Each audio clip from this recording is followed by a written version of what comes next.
kembali lagi di manajemen pemasaran. Kali ini saya akan mengcover untuk pertemuan keempat. Sebenarnya sudah saya masukkan ke PPT, cuman ini untuk membantu kalian dalam proses belajar. Jadi kita langsung aja. Jadi di sini kita akan belajar bagaimana kita mengidentifikasi segmen-segmen yang ada di pasar dan bagaimana secara bijak kita bisa memilih mana yang menjadi target kita. Ya. Dan ini yang perlu kita catat bahwa kita tidak bisa menyerang semua dari customer yang bisa. Kemarin kita sudah belajar mungkin jenis-jenis karakter orang, tapi kita itu sebenarnya tidak bisa menyerang semuanya. Jadi kita memang harus bisa memilih siapa yang harus kita layani secara efektif. Kenapa? Di sini kita harus berpikir kapasitas produksi,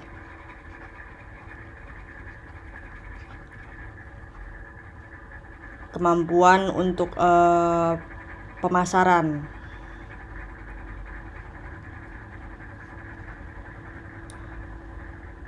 dan lain sebagainya. Nah, kalau misalnya kita mencoba semua kita serang, lah ini apa bisa? Kan belum tentu. Nah, dengan demikian ketika kita sudah belajar STPD, nah di sini kita di bagian S dan T itu belajar mana yang harus kita pilih. Nah, kalau mana yang harus kita pilih, kita harus memahami dulu siapa sih customer kita. Itu sudah di materi sebelumnya, dan bagaimana segmen tersebut unik, different, dan bisa membuat kita mendapatkan keuntungan. Jadi yang kita akan belajar di sini adalah market segmentation itu ada apa aja, terus bagaimana cara kita membagi-bagi mereka, terus bagaimana kita bisa membuat pemilihan target market yang sangat atraktif, yang menguntungkan untuk kita. Menguntungkan ya. Oke. Jadi bagaimana kita melakukan itu semua? Oke, maaf. Jadi kita harus identifikasi dulu. Jadi kita tarik urutannya S dulu, segmentasi dulu. Segmentasi. Nah, di sini kita mengidentifikasi dan membuat pengelompokan dari grup-grup potential buyer dari needs dan preference-nya. Nah, habis dari segmentasi ini baru kita pilih ke targeting. Jadi kalau misalnya kita ngomongin sebuah corong, segmentasi itu corong yang besar ini. Terus ketika ngomong targeting dia sudah mengecil di sini. Di sini S. Jadi masuk semua dikelompokkan, akhirnya mengerucut kecil di sini jadi T. Gitu ya. Apa yang dimaksud dengan market segment? Di sini ada 4 level market segmentation. Jadi di sini adalah grup customer yang punya kesamaan antara kebutuhan dan keinginan. Ini kebutuhan ya, needs itu kebutuhan. Kalau wants keinginan. Ayo, apa sih bedanya kebutuhan dan keinginan? Apa bedanya? Sangat mudah ini.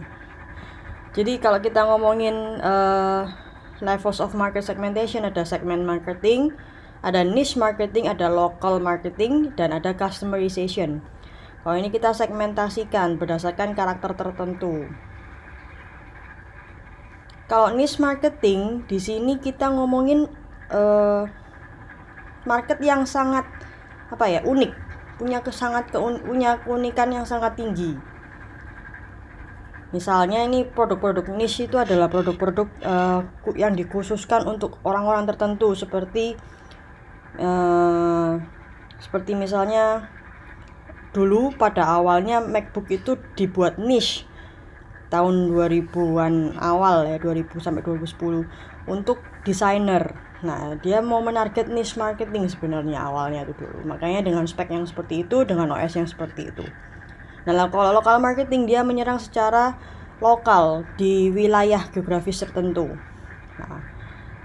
Nah, ini kan sudah mengecil. Kalau segmen sudah lebih besar, lebih banyak orangnya, karena kita mengelompokkan berdasarkan karakter, tapi bisa yang diambil itu lebih banyak. Nah, kalau ini lebih kecil, lokal lebih kecil lagi karena kita berdasarkan geografis. Lalu yang lebih unik lagi yaitu customization. Bisa jadi ini adalah satu produk dibuat untuk satu orang. Jadi driven mass customization with customized marketing in a way that empowers customer to design. Jadi customer bisa mendesain sendiri produk mereka sesuai apa yang dia inginkan. Contoh Nutella ini. Jadi di sini di customize, di mana di Nutellanya ini bisa tulis namanya mereka sendiri. Ini salah satu contoh customization. Atau ini bagaimana Nike bisa membuat website di mana tiap customer bisa merancang sendiri sepatu yang mereka inginkan. Nah, bagaimana kita mensegmentasikan consumer market? Nah, ini yang tadi saya bilang. Karena ini yang paling besar tadi, dia di terah paling besar, maka kita bisa membagi mereka itu dari berdasarkan geografis, demografis, psikografis, dan behavioral. Kalau geografis ini kita ngomongin tentang lokasi, negara, provinsi, city, density, climate. Gitu ya. Jadi ini kalau misalkan bikin sebuah STPD analisis, berarti di S segmentation ini bagian subbab segmentation, titik pertama geographic. Nah, secara geografis kamu mau nyerang kelompok yang mana? Oh, saya cuma mau menyerang Indonesia. Terus lebih kecil lagi mungkin Jawa Timur, Surabaya. Nah, atau kamu juga bisa gak usah ngomongin Indonesia, kamu mau ngomong negara beriklim tropis. Mungkin yang teman-teman yang bikin desain produk tertentu yang memaksa pada iklim tertentu, misal. Nah, itu secara geografis kamu sudah segmentasikan, saya mau nyerang orang yang daerah sini dan sini, atau nanti bisa lagi dikelompokkan lagi berdasarkan titik kedua, demografis. Nah, kalau ngomong demografik berarti apa? Kita bisa ngomongin usia. Jadi kita di sini ngomong geografis. Ngomongin geografis. Geografik. Usia. Saya mau nyerang usia 18 sampai 40. Laki-laki dan perempuan. Terus minimal SMA. Misal. Atau kamu mau bagi-bagi lagi kelas sosial, menengah ke atas atau apa. Tapi kalau kelas sosial saya rasa lebih gampang kalau kita ngomongin tentang income aja. Jadi minimal income berapa. Kenapa kok harus nulis min income? Ya iyalah, kamu buat penentuan harga. Gitu ya. Nah, kalau psychographic ini lebih keren lagi. Kita ngomongin tentang secara psikologis mereka preferensinya bagaimana. Bisa itu tergantung dari lifestyle. Misalnya orang-orang yang suka kegiatan outdoor, atau suka hewan, atau punya opini tertentu tentang produk tertentu. Bisa juga kita ngomongin personality, sifatnya apa dia, energetic, macam-macam. Atau ada core values tertentu. Ini mungkin kita sudah belajar di minggu yang sebelumnya tentang core value-nya customer. Apa core belief-nya orang-orang tentang, mungkin ini kalau yang di fashion dia mau modest look. Nah, ini untuk teman-teman yang ingin menyerang customer dengan segmentasi tertentu. Juga ada yang namanya behavior, yaitu kebiasaan atau bagaimana mereka melakukan sesuatu itu biasanya seperti apa. Jadi kalau needs and benefit ini kita mensegmentasikan mereka berdasarkan keuntungan yang dia inginkan gitu. Ada juga kita mensegmentasikan berdasarkan decision rules. Apakah dia nih ada macam-macam. Apakah dia initiator? Apakah dia influencer? Apakah dia decider? Apakah dia buyer? Apakah dia end user? Nah, ini yang jadi buyer belum tentu menjadi user. Misal, papamu beliin kamu mobil, yang beli papamu adalah buyer, tapi kamu adalah user. Ketika kita meng-STPD-kan ini, jadi kita kan sudah tahu yang harus kita serang tuh sebenarnya siapa, usernya atau buyernya. Mau bikin iklan tuh berdasarkan usernya atau buyernya, seperti itu. Ada juga yang decider, dia yang menentukan. Jadi ada yang memilih, ada yang bayar, ada yang make. Nah, misal ini ayah, ibu, anak, ya. Yang bayar bapaknya, ibunya yang ngomong jangan, anak ini harus sekolah di sini. Misalnya ini pemilihan sekolah, tapi kan yang sekolah anaknya. Nah, tapi yang decide ibunya. Di sini kalau kita sudah tahu ada karakteristik decision role yang berbeda-beda, kamu kan tahu. Kalau saya ngomongin tentang marketing, itu ngomongnya ke siapa, bahasanya seperti apa. Terus produknya tuh sepertinya harus disesuaikan kepada siapa? Disesuaikan ke buyernya kah? Disesuaikan ke decidernya kah? Atau ke usernya? Price-nya harus gimana? Nah, itu gunanya kita memikirkan STPD. Initiator, biasanya dia yang memberikan ide, tapi dia tidak memaksa. Dia cuma kasih ide, inspirasi. Nah, kalau influencer, ayo beli ini kayak influencer biasa kamu temukan di Instagram, dia mengiklankan gitu ya. Ada juga behavioral berdasarkan occasion. Jadi ini kita misalnya mau bikin produk yang hanya untuk waktu-waktu tertentu, misalnya produk pohon Natal atau baju Natal. Nah, ini kan berarti kita STPD-kannya berdasarkan behaviornya. Bisa juga kita ngomongin penggunaan light, medium, heavy. Nah, ini kan kita ngomongin kalau sudah nentuin STPD-nya ini, kita bisa bikin kira-kira produknya harus seawet apa. Juga ada yang namanya buyer readiness stage. Apakah buyermu itu sudah punya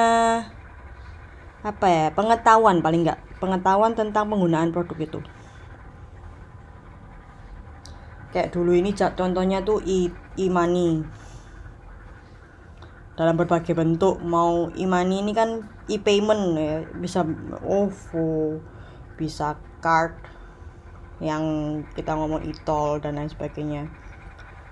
Pada awalnya buyer readiness stage ini kalau di Indonesia belum ready, tapi karena kita sudah mengsegmentasikan berdasarkan ini, sudah memikirkan ini, maka dikasih namanya iklannya itu sifatnya mengedukasi gitu. Jadi kamu tahu di sini kamu bikin ads-nya itu educating atau reminding gitu. Dan juga yang namanya loyalty status. Kalau switcher dia mau pindah ke brand apapun, dia tidak peduli brand. Ada juga dia loyal tapi ini masih punya kemungkinan geser. Dia mempertimbangkan biaya, terus lokasi pembelian. Dia masih ada kemungkinan untuk geser. Kalau split, dia sudah punya preferensi terhadap merek tersebut, tapi misalnya ini kalau kita ngomong 80-20%, dia 80% loyal, 20% masih mau pindah jika ada, apalagi jika produknya mengecewakan. Kalau hardcore, dia akan sangat setia sampai mau produk apapun dia pakai produk yang sama, merek yang sama. Ini contohnya kalau misalnya Apple sampai orang ngantri-ngantri, nah itu hardcore. Ada juga dari attitude mereka, apakah dia enthusiastic terhadap produk tersebut, atau dia selalu berpikir positif terhadap brand tersebut, atau dia cuek, atau dia selalu berpikir jelek gitu. Kalau di ini pasti meremehkan hostile, multiple basis gitu ya. Nah, di sini kita mulai menuju ke targeting. Intinya kalau kita bikin sebuah analisa, saya ulangi lagi, ini S, ini T. Kita tadi sudah ngomongin geographic.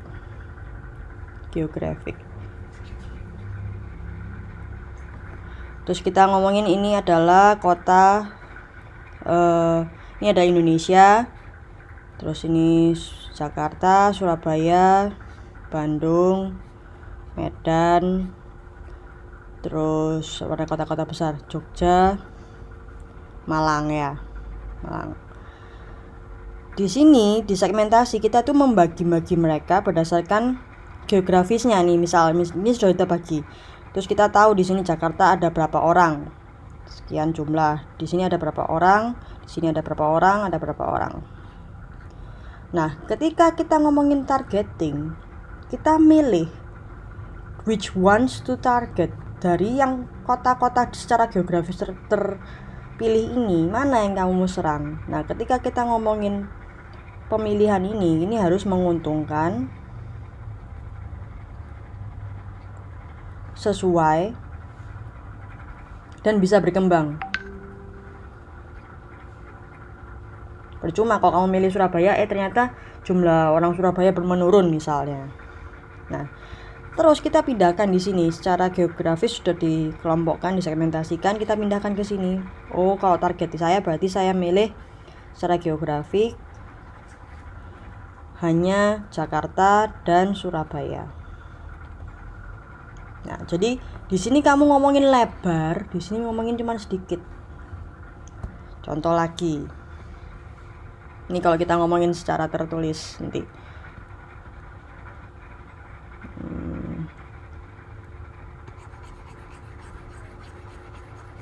Kita ngomongin tentang umur sekarang. Berarti apa kalau umur? Demografis ya.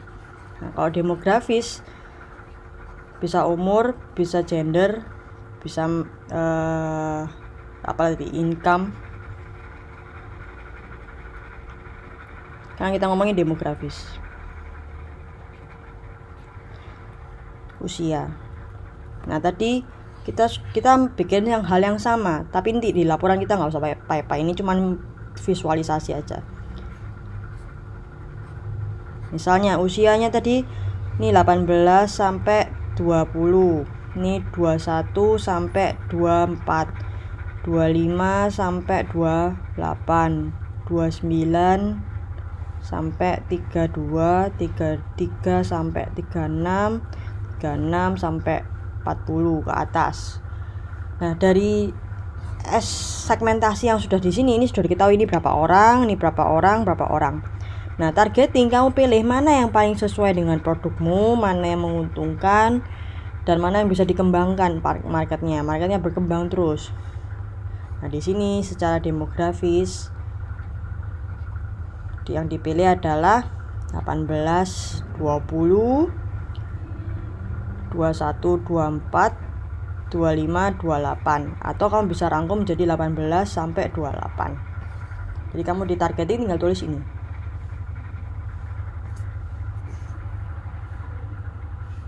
Oke, jadi ketika kita ngomongin analisa, saya ulangi lagi gimana penulisannya. Jadi di sini kita ngomongin STPD, kita tulis di sini lengkap ya, STPD, segmentasi, STPD analysis, ya, segmentasi berdasarkan geografis.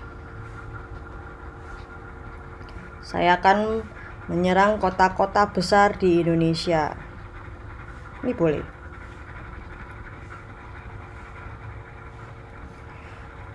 Lalu secara demografis, di sini saya bisa milih usia 2 18 sampai 40. Terus laki-laki dan perempuan, income minimal 5 juta. Ini kita nanti T di sini. Lalu secara psikografis, yang ngomongnya kita ngomong orang-orang yang sifatnya apa, mungkin dia suka aktif outdoor, terus apa macam-macam, suka traveling. Nih ngomong aja kita mau bikin produk tentang alat-alat outdoor, alat-alat naik gunung ya.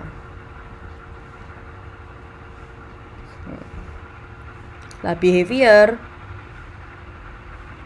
apakah dia heavy user?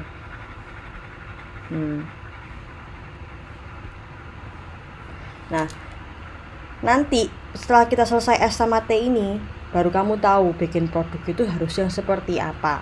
Nah, lanjut sekarang ke T. Kita fokuskan. Nah, ini saya gambar di sini dari S, corongnya ke sini. Seret ke arah ke sana. Nah, targeting geografis kota-kota besar di Indonesia. Berarti kalau saya targeting lagi, saya mau yang orang-orang Jakarta sama Surabaya aja. Kenapa? Di sini populasinya paling besar dan jadi menguntungkan untuk saya dan orang-orangnya lebih kemungkinan berkembangnya lebih banyak. Oke, nggak masalah, bebas. Nah, demografis ini juga bisa saya kerucutkan. Saya mau orang-orang yang sebenarnya produk saya ini cocoknya untuk orang usia 28 sampai 38. Boleh. Jadi ini lebih sempit kan. Untuk laki-laki, income-nya ini harus benar-benar detail. Jadi misalnya ini di atas 5 juta sampai infinite kan. Pokoknya minimal.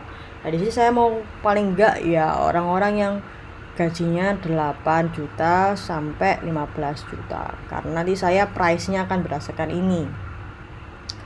Siko, kita ngomongin outdoor. Karena nggak semua orang traveling suka naik gunung, ya kan? Tapi biasanya produk-produk naik gunung tetap bisa dipakai. Behavior tetap heavy user, nggak apa-apa. Nah, di sini perhatikan, ketika kita ngomongin targeting itu seperti ini, berarti semua kegiatan pembuatan perancangan produk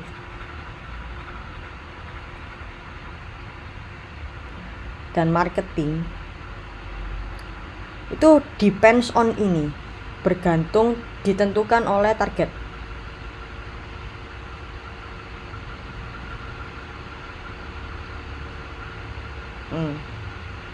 Tapi bukan berarti orang-orang di segmentasi itu tidak bisa memakai. Jadi di sini tuh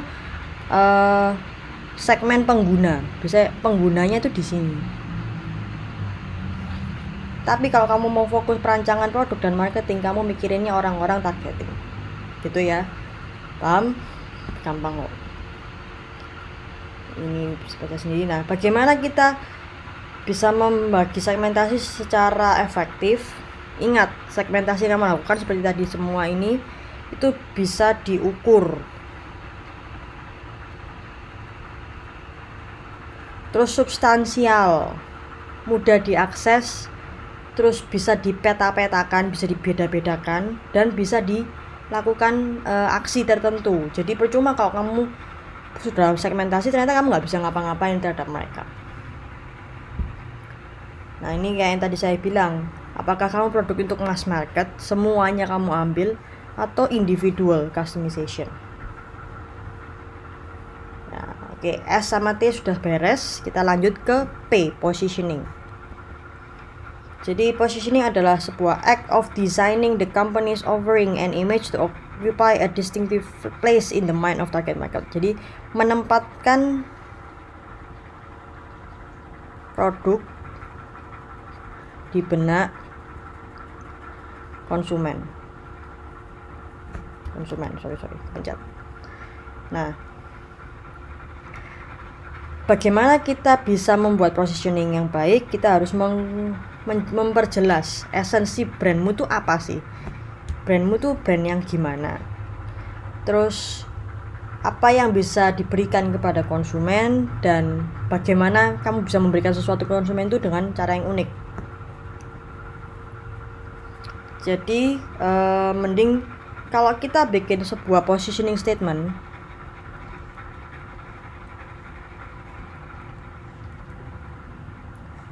harus ada 3 hal ini. Ini yang paling utama ya. Produkmu itu apa? Untuk siapa?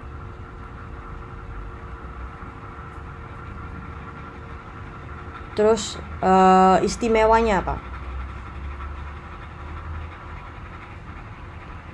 Misalnya produk kendaraan bermotor untuk keluarga kalangan menengah ke atas yang bertenaga listrik, itu juga bisa. Ini coba saya kasih contoh, saya tulis saja, bisa nggak ya?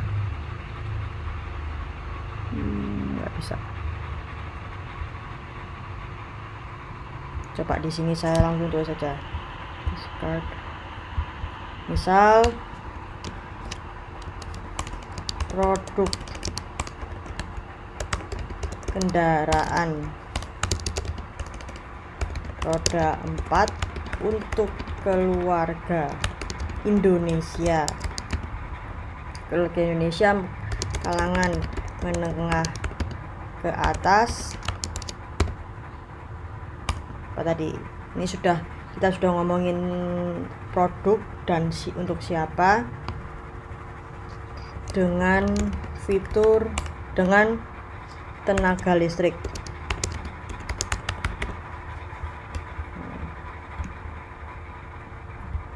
Coba kita di sini utik-utik. Jadi saya ngomongin untuk siapa, produknya apa, dan apa istimewanya kan ya. Di sini kita ngomong produknya apa, sudah ada produk kendaraan roda 4. Ini sudah jawab produknya apa. Untuk siapa, keluarga Indonesia kalangan menengah atas. Untuk siapa, istimewanya apa, ditulis di sini, keistimewaan.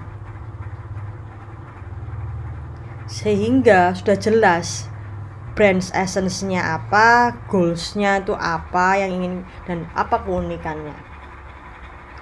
Kamu boleh tambah-tambah lagi, yang penting sudah mencapai ini semua. Nah, kalau mau ngomongin soal yang namanya sebuah positioning statement, di sini kita bisa lihat bikin sesuatu yang kompetitif. Bagaimana bisa ada kejelasan tentang brand. Kamu harus tahu dulu kompetitornya, sehingga kita analisa kompetitor mereka, apa yang mereka lakukan dan apa pembeda kita. Nah, jadi kita dapat keunikan kita sendiri. Kita lihat di sini. Kita lihat berdasarkan kategori. Teman-teman yang ada pada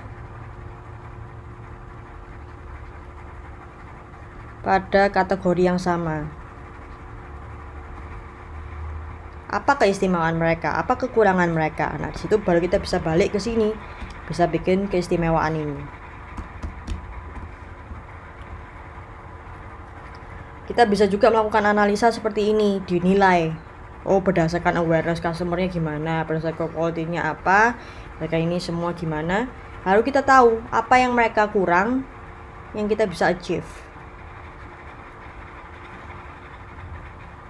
Tuh. Dan ada yang dalam namanya positioning, juga ada yang perlu kamu ketahui, atau yang namanya points of difference dan points of parity. Ini dua hal. Jadi kita sudah tahu apa sih yang kita miliki dan apa yang kita istimewakan. Bedanya apa points of difference sama points of parity? Jadi kita ngomongin dulu, kalau ngomong POD atau points of difference, ini benefit atau atribut yang sangat terikat dengan sebuah brand. Dan ini tidak bisa ditemukan di brand lain. Ini ya, tidak bisa ditemukan di brand lain. Catat itu. Misal Louis Vuitton, dia handbag yang sangat stylish dengan repetisi logonya. Energizer, the longest lasting battery. Apple, dari desainnya, kemudahan digunakan, attitude brand yang sangat unik. Nike, performa, inovatif teknologi, dan winning. Ini points of difference. Ini yang membuat mereka berbeda di antara kategori-kategori yang ada di dalamnya. Nah, bagaimana sih kita tahu apa sih POD-nya mereka? POD-nya mereka itu apa? POD sebuah brand itu apa? Gimana cara taunya? Cara tahu. Harus tahu dari situ tuh sesuatu yang desirable to consumer, itu yang menjadi alasan mereka untuk beli. Terus secara konsisten bisa diwujudkan, selalu diwujudkan oleh brand.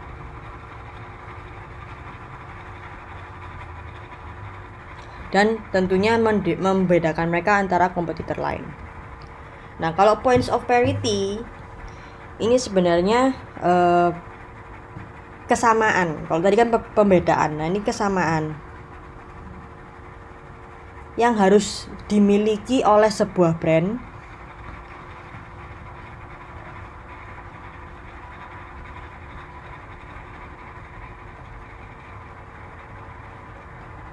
agar dia masuk di kategori tersebut.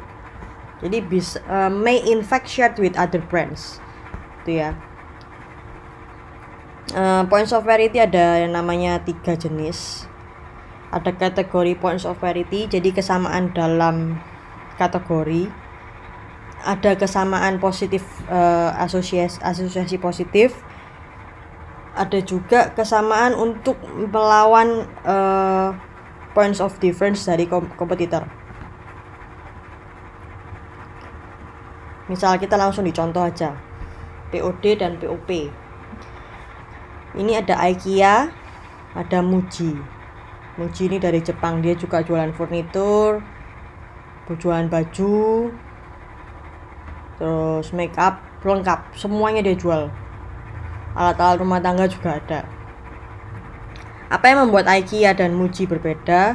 Nanti kalian harus cek sendiri dua brand ini. Ternyata point of difference-nya IKEA, dia punya desain ala Swedia, terus bisa dibongkar pasang jadi flat.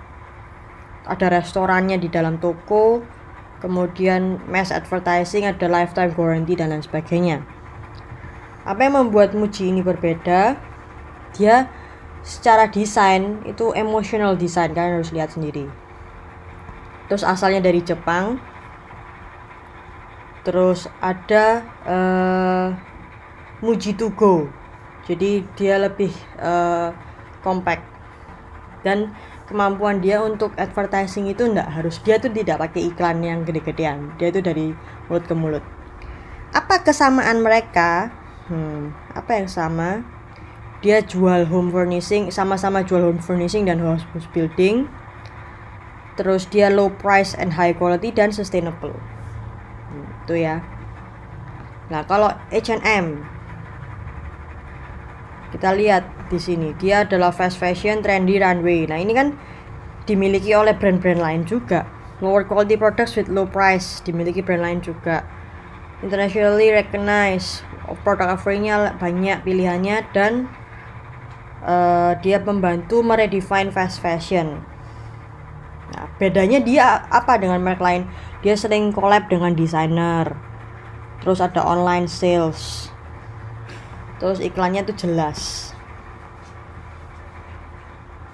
Nah, ini kalau iPhone 7 lawan Galaxy S7. Points of parity yang kesamaannya apa? Sama-sama stylish, sama-sama practical, sama-sama kuat, sama-sama punya kamera yang bagus. Apa pembedanya dia? Yang iPhone 7 yang tidak dimiliki Galaxy S7. Oh, home buttonnya dibuat dari sapphire. Terus stereonya dual front. Apa yang dimiliki S7 tapi tidak dimiliki iPhone 7? IP38, AMOLED panel teknologi. Nah, kalau dalam dua hal tersebut sebenarnya ada kondisi di mana terjadi straddle positioning. Jadi positioning di mana sebuah brand itu memposisikan mereka di dua kategori secara langsung. Misalnya ini contoh, Subway versus McDonald. Dia yang pembedanya adalah dia adalah sehat. Padahal ini kita kategorinya sama ya, fast food. Dia sehat. Terus yang kesamaannya di fast food lain dia tuh tasty. Nah justru kalau McDonald dia ngejar tastinya, dia nggak punya, dia healthy ya standar, bukan menjadi pembedanya dia.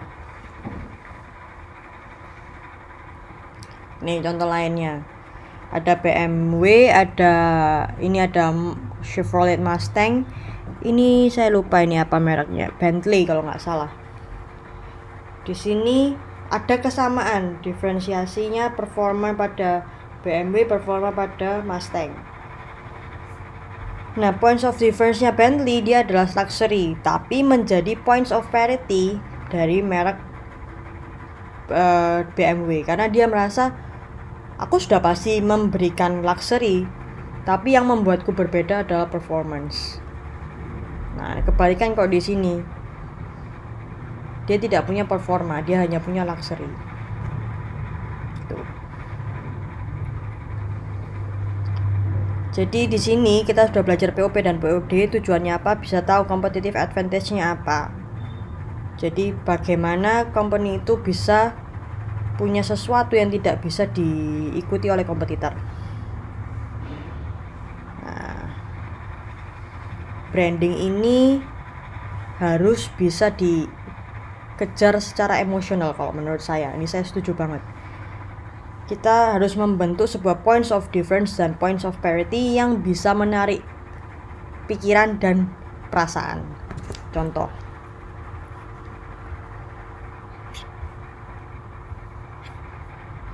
ini salah satu contoh emotional branding dari Nike.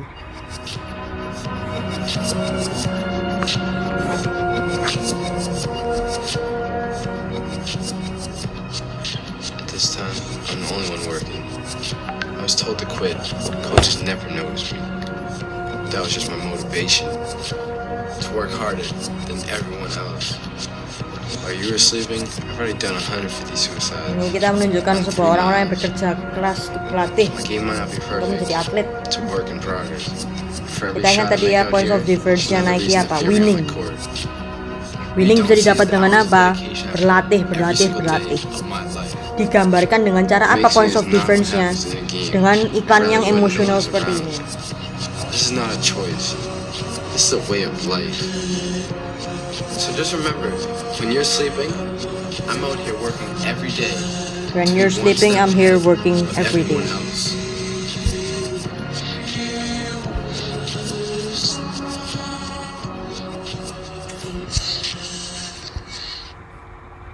Nah, itu caranya menunjukkan points of difference in a emotional way. Di sini kita belajar lagi yang namanya brand mantra, atau bagaimana kita membuat beberapa kata yang sangat menjelaskan tentang brand essence-nya kita itu apa sih. Biasanya kalau Nike itu authentic, athletic, performance. Kalau Disney, fun, family, entertainment. Sudah sangat jelas. Ini core brand promise. Kriterianya apa? Bisa mudah dikomunikasikan, simple, dan menginspirasi. Nah, intinya kita rangkum semua bagaimana kita merancang brand positioning. Harus tahu kategori membershipnya kita gimana, yaitu tadi produknya apa.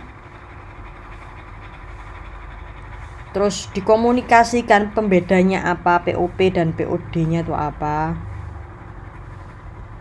Dan kompetisimu itu diingat. Kamu harus tahu share of marketmu itu siapa, share of mindmu bagaimana, share of heartmu bagaimana. Ini kurang lebih kalau kita ngomongin bedanya brand mantra, POP, POD, personality, character. Jadi di sini brand mantra ini harus kita menjadikan core. Dia ada rich, ini misalnya Starbucks ya. Starbucks brand mantranya adalah rich, rewarding coffee experience. Yang membuat dia sama dengan brand lain, dia responsible, locally involved, dan fairly priced. Harganya bisa diterima banyak orang. Apa yang dia bisa membuat dia berbeda dengan yang lain, dia tulis di sini. RTB atau reasons to buy.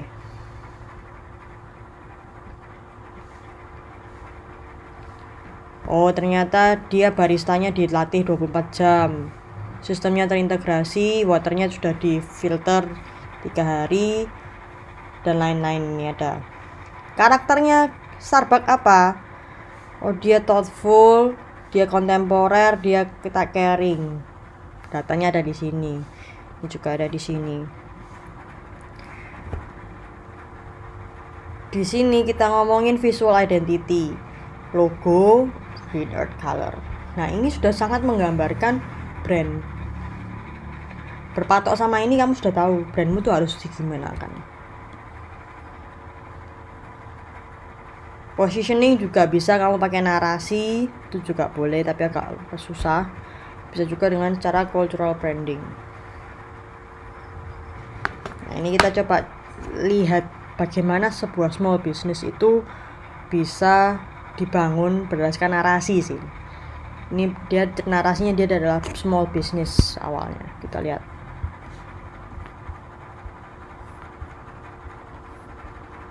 There's no disputing it. There may come a day when the only clothing basics you'll ever buy will come from a Japanese mega company you've never heard, called Fast Retailing. That company owns, among many others, the Japanese mega department store Uniqlo. And if Uniqlo ever gets a firm grip on the West the way it has on Japan, it may be the only department store you'll ever need. But what are its origins and why is it so important? Well, I'm your boy Reggie Casual, and today we take a deep look at Japan's biggest fashion retailer and ask the question, what the hell is Uniqlo? Nah, kita lihat story-nya. Uniqlo's humble origins begin in 1984 when a then young fresh graduate of Waseda University in Tadashi Yannai took to working with his father's tailoring company and opened his first Uniqlo store in Hiroshima. But the name Uniqlo actually came by accident. Originally a contraction of the name Unique Clothing Warehouse, the original registration was actually Uniqlo with a C instead of a Q, but correspondence with Hong Kong business registration misread the C for a Q, consequently changing it to the name we all know today. After the mishap, Yannai took a liking to the name and changed it across all Japan in 1988. And in 1991, Yannai then changed his father's parent company Oguri Shoji to Fast Retailing, and by 1994, Uniqlo was operating over 100 stores in Japan. And then 1997 hit, and Uniqlo would become unstoppable. After adopting the private label strategy made famous by The Gap, Uniqlo started producing and providing their own clothes, and then they went all Japanese with it. Per normal business practices at the time in Japan, they began outsourcing production to China, but the care they took into the quality control of their clothing was a huge part of Uniqlo's success. Keunggulannya dia sudah jelas di sini. Uniqlo adalah high quality textile. Japan, Uniqlo became incredibly popular, and by 2001, Uniqlo had over 500 stores in the homeland. But what about the clothes? Because this is what it's all about. Well, Uniqlo operates within two Japanese concepts of shun and kinobi. Shun, which roughly translates to best timing, is basically Uniqlo looking at trends and quickly deciding which trends are most likely to become staples and or basics, and then providing them in a timely manner, neither too soon nor too late. The philosophy of kinobi, however, is a bit less esoteric as it translates to function and beauty, which is a philosophy that is pretty much the standard in Japan, period. It basically means that, for example, when you enter a store, say a Uniqlo, everything is organized in such a way that is beautiful, easily discoverable, or as Nobuo Damai, CEO of Fast Retailing USA, would put it, the clothing is presented in an organized, rational manner, and that very organization and rationality creates an artistic pattern and rhythm. Jelas All sekali these qualities POD dan reflect the POP-nya. defining characteristics of modern Japanese culture, modern Japaneseness. And that is just about the biggest understatement of all time. Walk into any Uniqlo store and the organization is what sets it apart from every other retailer. It basically has become the global standard in defining the perfect department shopping experience. This is all culminated into Uniqlo's company mantra of lifewear, which basically means they want to make clothes for Brand the everyday. mantranya They don't lifewear, indulge singkat. in obscure trends or make cheap alternatives for styles that are eccentric or flash in the pan, much like other stores in this category. However, that doesn't keep them from collaborating with heavy hitters in the industry to bolster their position. Key partnerships and collaborations with designers like Jun Takahashi of Undercover, Dia tetap Pharrell Williams, berkolab dengan yang Basquiat, Keith Haring, brand-brand COS, hebat ya. Jill Sanders, and more have catapulted Uniqlo to the forefront of the discussion of best department retailer, and collaborations with brands like Disney, Hello Kitty, Toei Animation, and Nintendo have showcased Uniqlo's inclusive strategy, which is rare for a Japanese company of its magnitude.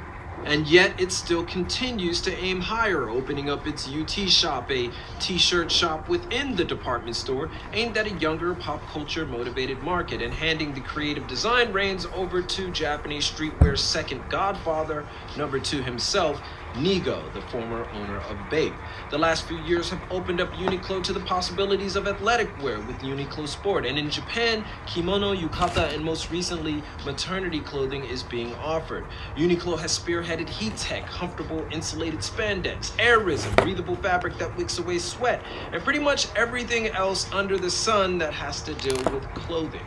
And yet, it still continues. Uniqlo is now creeping its way westward, and as of February 2017, it boasts over 1,700 stores worldwide, with key locations in France, Canada, and most Bagaimana recently the dengan United States. konsistensi After opening its New branding York Soho store in 2006, dan the konsistensi company di now has POP over dan 45 POD, locations in the contiguous brand United mantan dan lain States, sebagainya, as dia it bisa continues its aggressive berkembang sampai expansion and seperti ini. goal of reporting 10 billion annually in the States alone. And if any company can do it, Uniqlo can. It's just easier to shop at, and the quality is second to none between other department stores in the same class. Here they are making basics, killing it, and unlike other stores in the same category, it's not experiencing any immediate slowdown, and that should have every other executive sweating at the neck. So that's a bit on Uniqlo, but obviously the story isn't over. In no time, a Uniqlo could be popping up in a city near you. Hell, there's ones in Japan popping up in train stations, so there's that. But tell us what you think about Uniqlo. Have you ever shopped there? What was the experience like? Let us know in the comments. Give a thumbs up if you enjoyed this video and want to see more like it, and follow up on Instagram for the visuals and on Twitter for the info. Also, help us build the ultimate shop for Japanese street fashion by supporting us on Patreon, but most importantly, keep it locked right here for all of your info on international street fashion and culture from Tokyo. It's your Nah, tuh. Itu tentang Uniqlo. Kita balik lagi. Consider the global success of Uniqlo. Jadi bagaimana kita bisa memposisikan brand kita dan melakukan branding secara konsisten. Ini ada 8 hal yang harus kamu perhatikan, yaitu cari keuntungan kita tuh, keunggulan kita tuh apa. Cari strongest PODs kita tuh apa, kekuatan yang menjadi pembeda kita tuh apa. Terus buatlah mereka tuh mencoba produk kita, mencoba layanan kita dulu, biar dia coba, biar dia tahu apa sih produk kita itu. Terus selalu membuat digital strategy to make the brand bigger and better. Buatlah sebuah brand community, komunitas orang-orang yang loyal terhadap brandmu. Terus brand elementsnya itu bagus, desainnya konsisten dan lain sebagainya. Terus punya asosiasi yang banyak, dan terus menerus melakukan marketing research. Oke. Jadi demikian untuk materi pertemuan keempat. Silakan dirangkum untuk menjadi bahan ujian UTS. Terima kasih.